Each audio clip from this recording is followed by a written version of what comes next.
Kevin yassibwa mu bagagga abasinga mu kibuga. Ekyatiisa abantu tekyali ku bugagga kyokka wabula n'endabika. Kevin yali anyirira nga takyali oli Big Masavu ow'edda.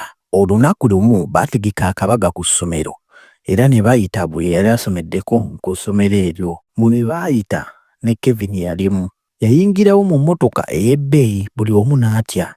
Abasomesa abaali tebamulabamu mugaso bonna ne beewuunya. Ono ye Kevin eyali omunene ennyo wano. Abawala abaali bamuyeeya baamweyiwako, abamu nga baagala kwekuba naye ebifaananyi. Kevin baamuwa akazindaalo ayogereko n'abantu era n'agamba, njagala kwebaza essomero lino, bansekerera naye sakkiriza nseko kundyawo. Nakola nnyo si kukakasa mmwe naye kwekakasa nti ebintu bisoboka. Kevin yali yakyuka nga si y'oli gwe baali bajerega.